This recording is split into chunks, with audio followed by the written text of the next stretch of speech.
story.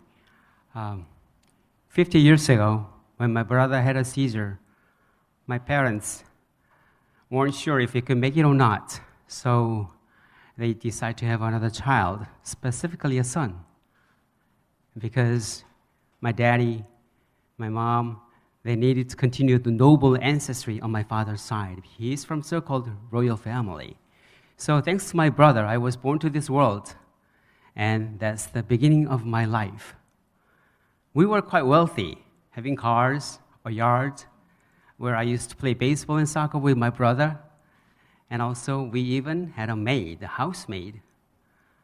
I was the youngest, so that's why I was the most beloved son. That's why I think I was able to do anything what I wanted. For instance, whenever I see a new toy or some stuff that caught my eyes, I just lie down on the floor and screaming, yelling, and throwing a fit until I got what I wanted. I was the epitome of a spoiled child. And one day, when I was in elementary school, my parents didn't come home after work. I was with my grandpa, and then he abruptly took us my aunt's place and said, "I'm afraid you need to live with your cousins and relatives for a while." And then he left.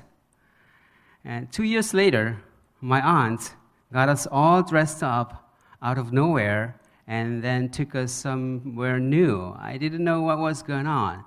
And after walking on the street for a few minutes, I spotted a woman with teary eyes. It was my mom. I ran to her and plunged myself into her arms and bursting into tears. And after that, we moved into 3 square meter room, me, my brother, sister, and my mom, but no daddy. And my mom worked as a housemaid to feed us, and she also did other jobs that I was unaware of at the time. But what about me? I didn't come to my senses. I did all the kinds of derailed teenagers do. And one day, while my mom was away, I had my friends over to our apartment, 3 square single room. And then we smoked, gambled, playing Hwatu.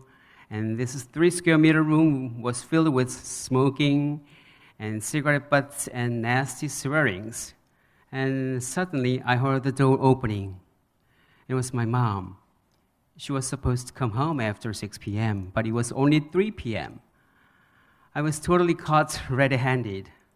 I braced myself, expecting her to yell, scream, but rather, she just bent her knees and shed tears in front of my friends and in front of me. My high school grades were far below average. It's no surprise that I failed the college entrance exam. My mom wanted me to become a doctor, but given the grades I received, nobody would have thought that that was even possible. Even my high school teacher said, "Hey, you Sangyo, want to go to med school? Well, get real. What's got into you? Face the facts." After failing my 5th attempt to become a doctor, I was devastated. I didn't know what to do. I was at a loss. But my mom was different. She said, "Son, I believe in you. I know you've done your best so far. But this world only sees the exam results, not all of your hard work you put into. If you want to make this world recognize what you've done, you gotta prove it. We have one more chance to try. I got your back, as always."